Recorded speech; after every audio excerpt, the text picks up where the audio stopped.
ጾም ሐዘን አለው። ጾም የልብ ትካዜ አለው። ጾም በእግዚአብሔር ፊት ማዘናችንን መግለጽ አለው በውስጡ። ጾማችን፣ ሱባያችን፣ መራባችን ለውጥ እንዲያመጣ ከፈለግን የምር ማዘን አለብን።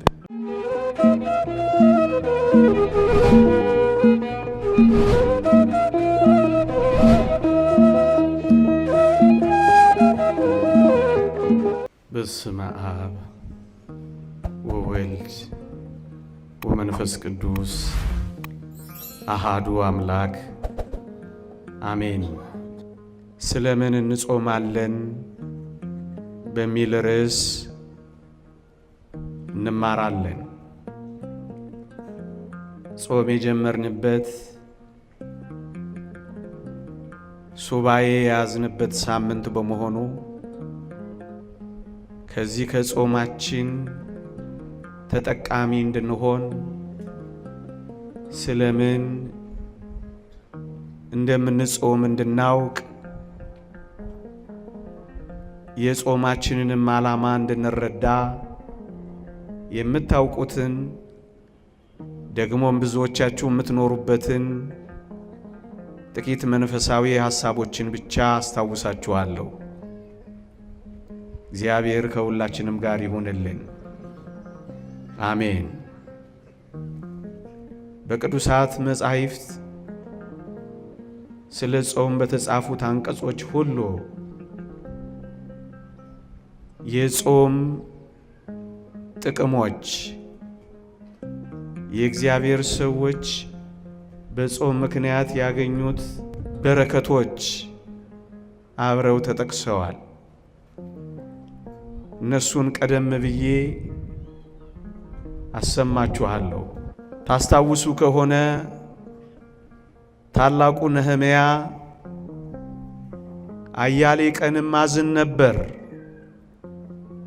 በሰማይም አምላክ ፊት እጾምና እጸልይ ነበር ይላል።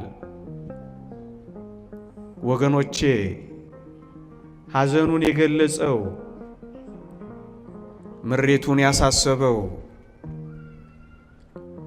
በወገኖቹ ላይ የደረሰውን ሐዘንም በእግዚአብሔር ፊት ያሳሰበው በብርቱ ጾምና ጸሎት ነበር። ወገኖቼ እንዲህ ነው የሚለው፣ አያሌ ቀንም አዝን ነበር፣ በሰማይም አምላክ ፊት እጾምና ጸልይ ነበር ይላል።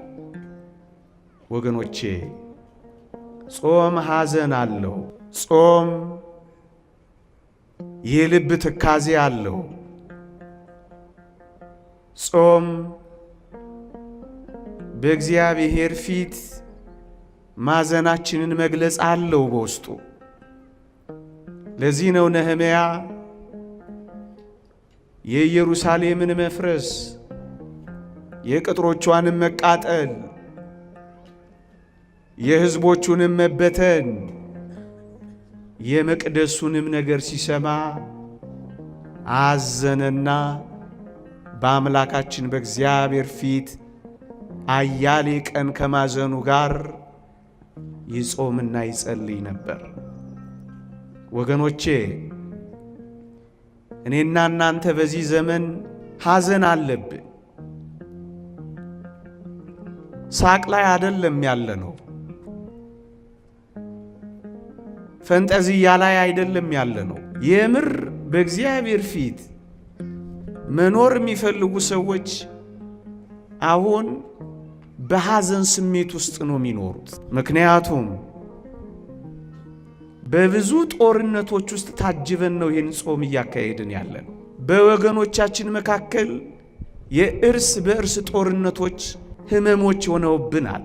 መወሻሸት አንችልም። ይሄ ሐዘን ነው። ደም መፍሰስ እንባ ከመፍሰስ ጋር አብሮ መተከዝና ማዘን ይገባናል። የምር ሱባኤ የምር ጾም እናርገው ካል ከጾማችን ጋር ብዙ ሐዘን ይጠበቅብናል። እንደምታዩት ነው።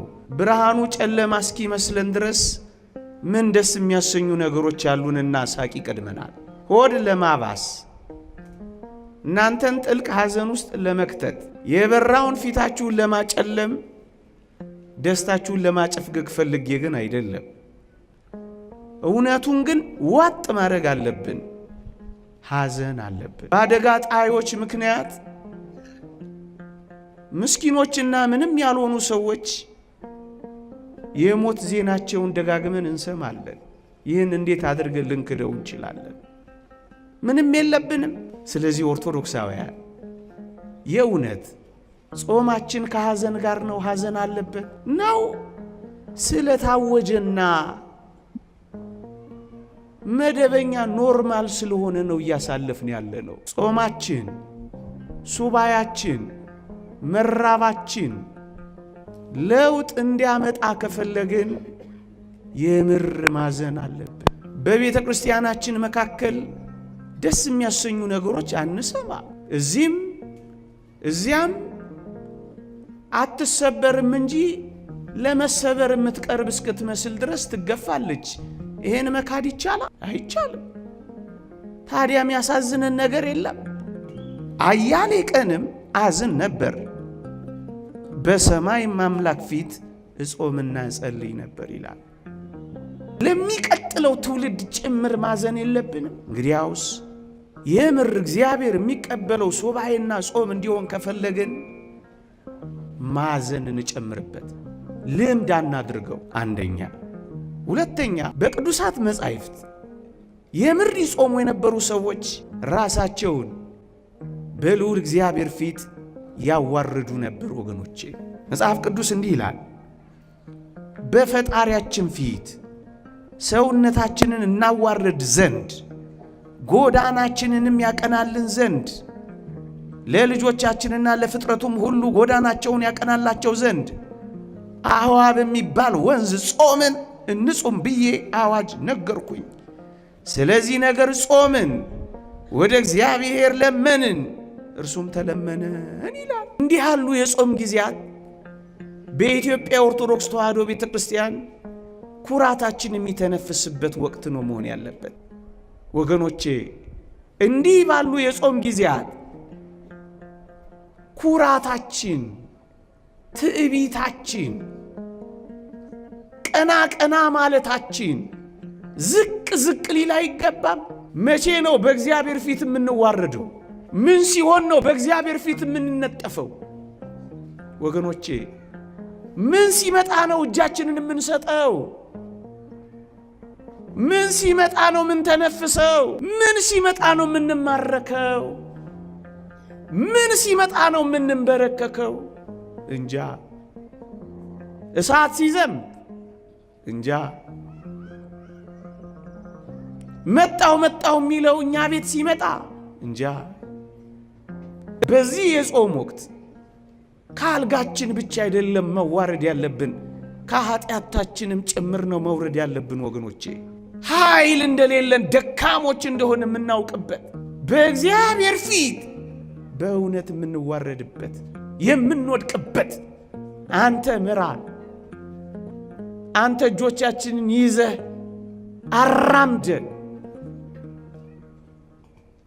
አንተ ቅደምልን፣ እኛ ምንም ነን፣ ትቢያና አፈር እንኳን መሆን ያልቻል አቅመ ቢሶች ነን። ስለምን እየጾማችሁ ነው? ስለምን እየጾምን ነው? ወገኖቼ ጉዳያችን ምንድነው? አሁን የምንጾምበት ስለዚህ ነገር ጾም የምንልበት ጉዳይ አለን ነው? መደበኛ ስለሆነ በየዓመቱ የሚገባ በየዓመቱ የሚወጣ ስለሆነ ብቻ ነው እየተራብን ያለን? ረሃብ ነው የያዝነው? ጾም ነው የያዝነው? ክርስቶስን ለማገልገል እየተራብን ነው ወይስ እንዲሁ ልማድ ስለሆነ ነው? አሁን በእግዚአብሔር ፊት የምንዋረድበት ጊዜ ካደረግነው እንድንበታለን፣ ልመናችን ይሰማል። ስለዚህ ነገር ጾምን፣ እግዚአብሔርን ለመንን፣ እርሱም ተለመነን ይላል። እዝራ ነው ይህን የሚለው። እግዚአብሔር እንዲሰማን ከፈለጋችሁ በእነዚህ የጾም ወራት የምር ራሳችንን በእግዚአብሔር ፊት እናዋርድ፣ በንስሐ እናዋርድ፣ ደካማ ነን ብለን እናዋርድ። ኃይል የሌለን ምንኛ ምስኪኖች ነን ብለን እናዋርድ። ደካማውን ምንኛ ረዳኸው ብለን ወደ እግዚአብሔር እናንጋት። ለእግዚአብሔር የምንነግረው ብዙ ነገር የለንም። እግዚአብሔርን የምር መለመን ከፈለግን ልክ እነ ዕዝራ እንዳደረጉት ራሳችንን ማዋረድ የለብንም። ሁለተኛ የነቢዩ ዳንኤልንም ቃል አንብብላችሁ። ዳንኤል ሆይ አትፍራ፣ ልብህም ያስተውል ዘንድ ሰውነትህንም በአምላክ ፊት ይዋረድ ዘንድ ካደረክበት ከመጀመሪያው ቀን ጀምሮ ቃልህ ተሰምቷል፣ እኛም ስለ ቃልህ መጥቻለሁ ይለዋል። ከመጀመሪያው ቀን ጀምሮ ራስን ካዋረድክ በእግዚአብሔር ዘንድ ቃልህ ተሰምቷል አሉ። ወገኖቼ የዚህ ሁሉ ሕዝብ ቃል እግዚአብሔር እንዲሰማው ሁላችንም መዋረድ የለብንም። እነዚህ የአጽዋማት ወራት ወገኖቼ በደላችንን ሳናመን በኃጢአታችን ሳንጸጸት በበደልና በክፋቶች መካከል እየተመላለስን መሰማትን ከወዴት እናገኛለን? ጾም ወደ እግዚአብሔር የመመለሻ በድለናል ብለን በእግዚአብሔር ፊት የመነጠፊያ ጊዜያችንም አይደለም። ስንቶቻችን በንስሐ ሕይወት ገጥመነዋል። እንድንሰማ ተቀባይነት እንድናገኝ መንገዱ ይሄ ከሆነ ታዲያ ጾማችን የመመለሻችን እንዲሆን አናደርጋትም? በጣም ቀላል። ጾም በደልን ማመኛ፣ ጾም እግዚአብሔርን ደጅ መጥኛ፣ ጾም በንስሐ ምክንያት ለኃጢአት መካሻ ጊዜ ካልሆነ ታዲያ ምንድን ነው? እንዲሁ መደበኛ ልማድ፣ እንዲሁ ሰዓት ሲደርስ መብላት፣ እንዲሁ ቀን እየጠበቅን ዓመት ይሄን ማድረግ ሳንመለስ ስንት ጥያቄያችሁ ሳይመለስ ስንት ጾም አለፈ።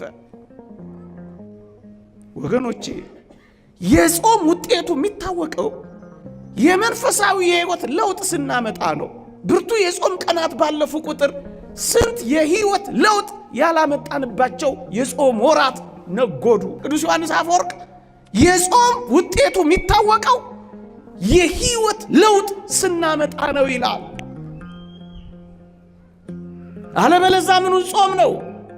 ትንሽ ጊዜ ገርበብ፣ ከዚያ ደግሞ ገርበብ ያደረግነውን ያክል ክፍት እናደርገዋለን። ትንሽ ጊዜ ሰብሰብ፣ ከዚያ በኋላ ደግሞ ባያሌው እንበተናለን። ታዲያ የታለ የጾም ጥቅሟ? ዋናው የጾም ጥቅም ለውጥ ነው። እሱስ የሕይወት ለውጥ።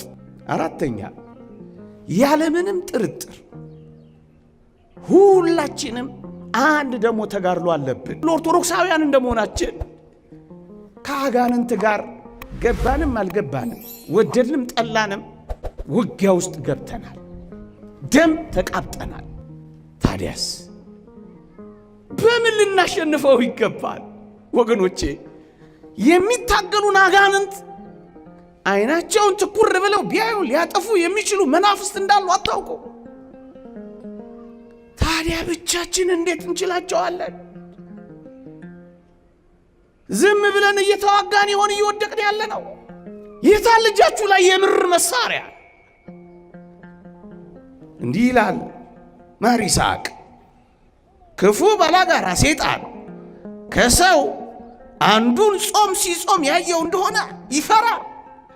ጌታ በቆሮንቶስ ገዳም ያሳፈረውን ማፈሩን የነሳውን ድል መንሳቱን ያስበዋል። ሊቀ ካህናት ከሚሆን ከጌታ በተሰጠን በጾም ኃይሉ ትደክማለች። ከዚህ ከጾም የሚጸና መንጋሻ አለ። ከአጋንንት ጋር ለመዋጋት ለልቦና ጽናትን የሚሰጠው እንደ ጾም ያለ ምን አለ? ይኸውም ክብር ይግባውና ክርስቶስን ለማገልገል መራብ ነው ይላል። እና በምን ትዋጉታላችሁ? በንጹህ ጾም ካልሆነ እንዴ? ነቢዩ ዳዊትስ ያለውን አልሰማችሁም? አጋንንት ሲያስጨንቁኝ ማቅ ለበስኩ፣ ነፍሴንም በጾም አደከምኳት፣ ጸሎቴም ወደ ብብት የተመለሰ ይላል። አጋንንት ሲያስጨንቁኝ ማቅ ለበስኩ፣ አጋንንት እየተዋጉን ነው። ምንም ጥርጥር የለውም። የጨለማው ገዢ ዓለምን ሊቆጣጠራት እየቀረበ ነው። ምንም ጥያቄ የለውም። አንበሳ ሊውጠን በዙሪያችን እየጮኸ ነው። ምንም ጥያቄ የለውም። የሰው መስሎን ከሆነ ተሳስተናል። ታዲያስ ከጾም የሚጸና ጋሻ ምን አለ? ለመዋጋት። ስለምን እንጾማለን? ለተጋድሎ። ስለምን እንጾማለን? ለመመለስ። ስለምን እንጾማለን? ራሳችንን ለማዋረድ። ስለምን እንጾማለን? ሐዘናችንን በእግዚአብሔር ፊት ልንገልጥ። ኦርቶዶክሳውያን ይዘናቸው ልንሄድ የሚገቡን ጥቂት ቁም ነገሮች ከነዚህ ጋር አንዳንድ ሐሳቦችን ልጨምርላችሁ። አንደኛ፣ ብዙ መብላት እንጂ ሕዋሳትን የሚያደክመው ብዙ መጾም ሕዋሳትን አድክሞ አያውቅ። ዓለሙ ገልብጦ እንዳይነግረን እኛም በዚህ ሁኔታ እንዳንረዳው ነው። በጣም ብዙ የተመገቡ ሰዎች አይደሉምን በበሽታ የተጠቁት ሕዋሳቸው የደከመው ነው እኮ። እይ ወገኖቼ፣ ከዳን እስከ ቤርሳቤ የገዛው ንጉሥ ዳዊት ብርቱ ጿም እኮ ነበር። ቅድም አነበብኩላችሁ አይደለም?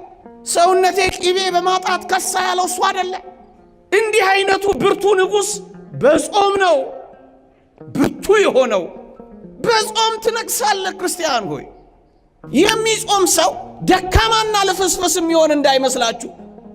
እዩ፣ ነቢዩ ዳንኤል በዚያ በምርኮ ምድር በሀገሩ ልማድ ሽቶ እየተቀባባ አይደለም ድል ያደረገው፣ እየጾመ ነው ያሸነፈው። ማሸነፍ ከፈለጋችሁ በኮስሞቲክስ ብዛት አይደለም እናሸንፈው፣ ነፍሳችንን በጾም በማስዋብ ነው። የበላና የተማረ እንግዲህ ሞክሩት፣ ሊሆን ይችላል አንደኛው። ግን እውነቱን እንነጋገር ከተባለ እንደ እግዚአብሔር ቃል አስተዋዮች፣ ጥበበኞች፣ በጣም ንቆች የነበሩት በጣም ብዙ የሚበሉት አይደሉ። እንዳትሳሳቱ። እደክማለሁ፣ ላንቁሶ ሆናለሁ፣ እልፈሰፈሳለሁ እንዳትሉ። መንፈሳችሁ ንቁ የሚሆነው በጾማችሁና በተራባችሁ ቁጥር። ማለዳ ላይ ትደነዝዛላችሁ፣ 6 ሰዓት ላይ ትንሽ ትነቃላችሁ። ሳትበሉ ትንሽ ከቆያችሁማ ነገሩ ሁሉ የሚገለጥላችሁ ትሆናላችሁ። ጥርት ይላል ነፍሳችሁ። ወገኖቼ፣ ጾማችንማ እውነተኛ ሲሆን መክሳት የለውም፣ ወፍረዋል። መጥቆር የለውም፣ አብርተዋል። መደንዘዝ የለውም፣ ንቁ ሆነዋል። አልደከሙም፣ በርትተዋል። እውነት እንነጋገር ከተባለ በአጭር ያልተቀጩት ብዙ ዘመን የጠገቡት እኮ ጸዋሚዎች ናቸው። አባ ጳውሊ ከ100 ዓመት በላይ፣ አባ አንጦንስ ከ90 ዓመት በላይ፣ አባታችን አባ ዜና ማርቆስ ከ140 በላይ ጸዋሚዎቹን የሰነበቱት። እዚህ ነው የእግዚአብሔር ቃል ስደክም ያን ጊዜ ኃይለኛ እሆናለሁ ነው የሚለው። መንፈሳዊ ሰው ሲደክም ኃይለኛ ነው የሚሆነው። እጁ ኃይለኛ ነው የሚሆነው፣ ይጸልያል። ቃሉ ኃይለኛ ነው የሚሆነው፣ እሳት ይተፋል። እኛ በቁም ነገር የምር ያዝነው ስለማይመስለን እኮ ነው። የሁላችሁ ወገኖቼ፣ በጾምና በጸሎት መድከም የለም። ለምን? ስንጾምና ስንጸልይ ጌታችን አብሮ ከኛ ጋር መስራት ይጀምራል። ከእግዚአብሔር ጋር ሆኖ ማን ይደክማል? ምግብን የሚተው ሰው ወይም ምግብን በጾም ምክንያት መተውን የሚለማመድ ሰው ወገኖቼ፣ ይህን ዓለም ለመተው ቅርብ ነው የሚሆነው። እደግመዋለሁ፣ በጣም ቅርብ ነው የሚሆነው ይህን ዓለም ለመተው። የዓለም መመዘኛ በቀን ስንት ካሎሪ ትበላለህ ነው። በቃ ምግብ ነው፣ ምግብ ነው ጉዳዩ ይሄ ዓለም ወገኖቼ። አያችሁ፣ ከምግብ ሐሳብ በላይ ስትሆኑ ምግብን መርገጥና መናቅ ስትጀምሩ፣ ሀብት ከመናቅ በፊት የሚቀድመው ምግብን መተው ነው። ይሄንን ነው አሁን የምንለማመደው። ይሄንን በጥልቀት የሚለማመድ ሰው ዓለምን ለመናቅ ቅርብ ነው የሚሆነው ያልኳችሁ እኮ ለዚህ ነው። የተወደደ መድኃኒታችን ኢየሱስ ክርስቶስ ቅዱሳን ሐዋርያት ስንቅ ይዘው ሲዞሩ ያልታዩት ለምን ይመስላችኋል? ሊቁ ዮሐንስ አፈወርቅ ምን ይላል? ምግብ ያን ያህል አስፈላጊ ስላልሆነ ነው ይላል። በቃ ምግብ ይዘው ዞረው አይታችሁ አታውቁም። ምንም ምግብ የለም ሄደን ገዝተን እንምጣ ሲሉት ትሰማላችሁ። ደክሞትና ርቦት ውሃ ጠምቶት ነበረ፣ በውሃ ጉድጓድ ተቀመጠ ሲል ታገኙታላችሁ። ለምግብ እጅግም ትኩረት አይሰጥም ነበር ጌታችን። ምግብን መናቅን መልመድ የምንጀምረው እንዲህ አይነት የጾም ጊዜያትን ስለ ከዓለም በላይ እንሆናለን። የመንፈስ ልዕልና እናገኛለን። ከፍ እንላለን። ነፍስን ማስቀደም እንጀምራለን። ይሄ ጥልቁ የመንፈሳዊ የወላችሁ ወገኖቼ፣ ከምግብ በላይ ስትሆኑ ሰማዕትነትን እየለመዳችሁ ትሄዳላችሁ። በሙሉ ሰማዕታትን ተመልከቷቸው። ስልጣን እንስጣችሁ ንሹሟቸው ሲሏቸው የረገጡት ለምን ይመስላችኋል? ሰውነታቸውን አስለምደዋል። ከምግብ ጀምሮ ነው። ስግብግቦች አይደሉም፣ ቁጥቦች ናቸው፣ ልከኞች ናቸው። ከዛስ የትኛውንም ነገር ለመግጠም ወደ ኋላ አፈገፍጉ። ለምን? ከምግብ በላይ ናቸው ወገኖቼ። ይኸውላችሁ ከምግብ በላይ የሆነ ሰው ፍርሃትን አስወግዶ ይጥላል። አይፈራ፣ አያፍርም። እውነትን ከመናገር ፈቀቅ አይልም። ሰዎች ለዚህ ዓለም የምንታመመው በዋናነት በምግብ ጉዳይ ነው። የእውነተኛ ጿሚዎች ስንሆን ግን ከዚህ ሐሳብ በላይ ነው ምን ሆነው። ነብዩ ኤልያስንና መጥምቀ መለኮት ቅዱስ ዮሐንስን ተመልከቷቸው።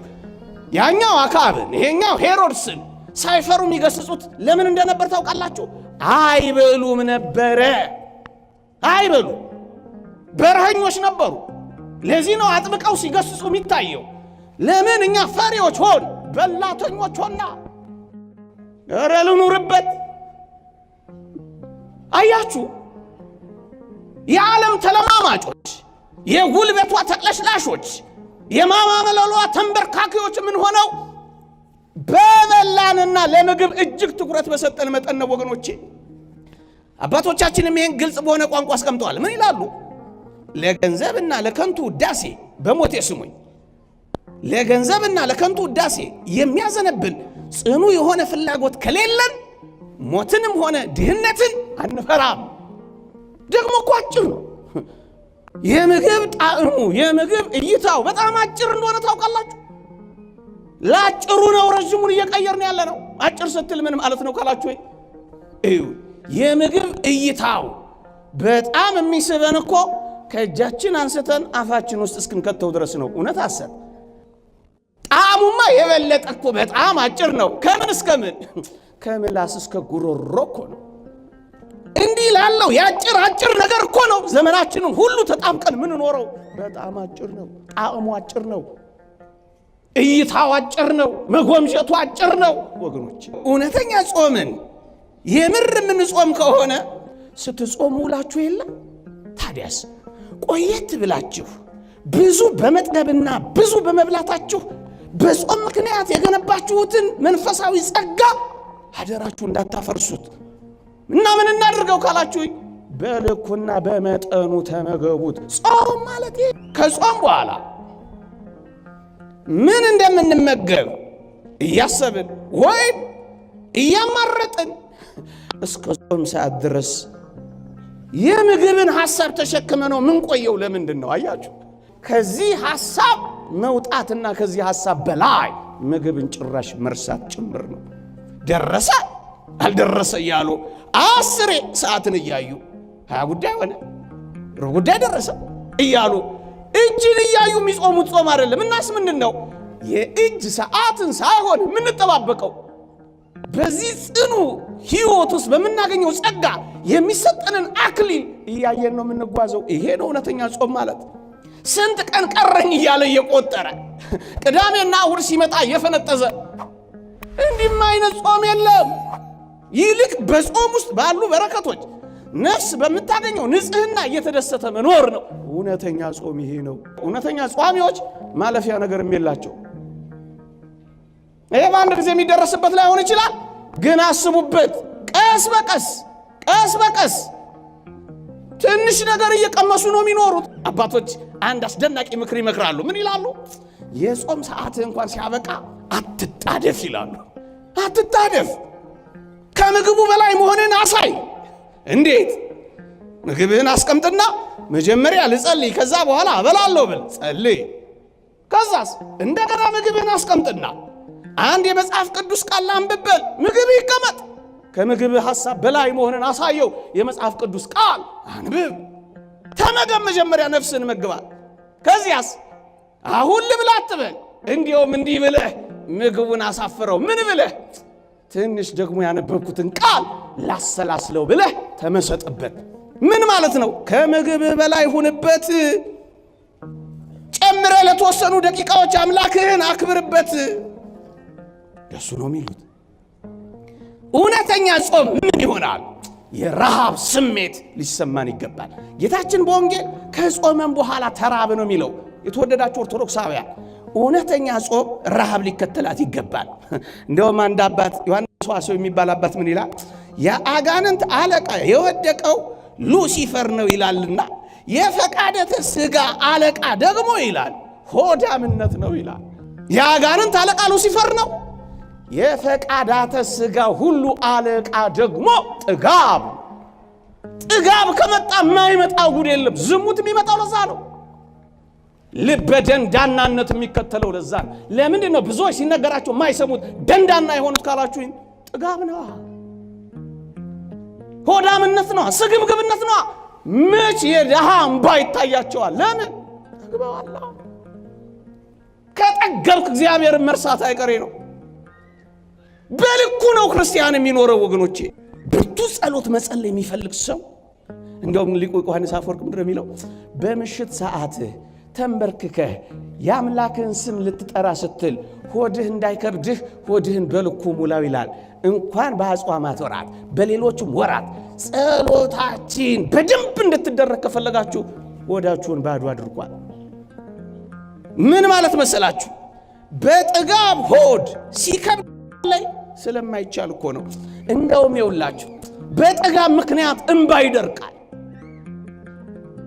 ሆድ ሲጎድል በብዙ ጾም መካከል የእንባዎች ምንጭ ይፈልቃል ይላል ዮሐንስ ዘሰዋስው። በእግዚአብሔር ፊት የእውነት ለመዋረድ ከልብ የሆነ የመነጨ እንባን አፍስሶ በእግዚአብሔር ፊት ይቅርታን ለመጠየቅ እውነተኛ ክርስቶስን ለማገልገል መራብን ይጠይቃል ወገኖቼ። እንደውም አባቶቻችን ምንድን ነው የሚለው? በረሃብ የምትፈጸም ትንሽ ጸሎት በጥጋብ ወቅት ከሚደርሰው ብዙ ድጋም ይሻላል ይላል። በረሃብ ወቅት የምናደርሳት ትንሽዬ ጸሎት ትጠቅመናለች ወገኖቼ። ዝምተኛ ያደርጋል። በጣም ዝምተኛ ነው የሚያደርገው። የሚጾም ሰው፣ የማይበላ ሰው፣ ጿሚ ሰው አፉን እንደፈለገ ዝም ነው የሚለው። አፉ ይዘጋል። ስለ ነጎ እንኳን ማውራት አይችልም፣ ጸጥ ይላል። መራብን ስታዩ ለሚራቡት ደግሞ መራራት ትጀምራላችሁ። በጥጋቡ ስትኖሩ ግን መራራት ከቶም ቢሆን የሚታይ አይታያችሁ። እጅግ ብንጠግብስ ምን እንሆናለን? እሱን 1 ደቂቃ ወይ 2 ደቂቃ ውስጥ ብቻ ተናግሬ ያበቃል። በጣም የምር እግዚአብሔርን ደስ የሚያሰኝ መንፈሳዊ ሕይወት ለመኖር ይፈልጉ። በተለይ ብርቱ የሆነውን እንደውም ምን ይላል አንድ አባት በጣም የሚገርም ነገር ይናገራል። ምን ይላል? ጠግቦ መመገብ ይላል። ይኸውላችሁ ተሞክሮ የተፈተሸ የደጋግ ክርስቲያኖችን የሕይወት ተሞክሮ ነው የምነግራችሁ። ምን የሚል ጠግቦ መመገብ የዝሙት አባቷ ነው ይላል። በዝሙት እንዳትፈተኑ ከፈለጋችሁ ወጣቶች በመጠን ብሉ። አባቷን ነው የምትገለው። ስትጾም ስትጸልይ አባቷን ነው ራሱን የምትቀጠቅጠው። እሱ ማን ነው? ሆዳምነትና ስግብግብነት። ከዛስ ዝሙትን ታጠፋዋለህ። በጾም ደግሞ ሆድን ስታስጨንቀው በጾም የበለጠ የኖርክ ስትመጣ ደግሞ ንጽህናን ትጎናጸፋለህ ወገኖቼ። አብዝቶ ከመብላት ሰውነቱን ገጥቶ የሚኖር ሰው ከኃጢአት ይከለከላል ይላል ሃይማኖተ አበው። የእንጨት ብዛት እሳትን እንዳያበዛው እንደዚሁም ልዩ ልዩ የሚሆኑ ምግቦችን መለዋወጥ ዝሙትን ያበዛዋል ይላል። እሳት እንደመልቀቅ ነው ይላል። በሞቴ እሳት እየለቀቅንበት እኮ ነው። እንጨት ከበዛ እሳቱ እንደሚበዛ በጣም ምግብ ከበዛ ዝሙትም ይበዛል። ታዲያ ባንፈተን ነው የሚገርመን። እንደዚህ እየበላን እየጠጣን ታዲያ ምን እናድርግ? በልኩና በመጠኑ ነዋ። እንደውም አንድ አባት ይህን በተመለከተ ሆዱን የሚንከባከብና መንፈሰ ዝሙትን ድል ለመንሳት ተስፋ የሚያደርግ ሰው እሳትን በዘይት ለማጥፋት የሚሞክር ሞኝ ሰው ይመስላል ይላል። ለምን እንጾማለን? ሐዘናችንን እንግለጥበት፣ በእግዚአብሔር ፊት እንዋረድበት፣ ልመናችንን የሚሰማበት እናደርግበት፣ ከአጋንንት ጋር እንታገልበት፣ ጥልቅ የሆነ ሰማዕታትን እንልመድበት፣ ዓለምንና ምኞቷን እንናቅበት፣ ከምግብ ሐሳብ በላይ ሆነን ዓለምን ለመተው እንንደርደርበት። ወገኖቼ ጥልቅ የሆኑ መንፈሳዊ ሐሳቦችን እንፈጽምበት። ይቆየን።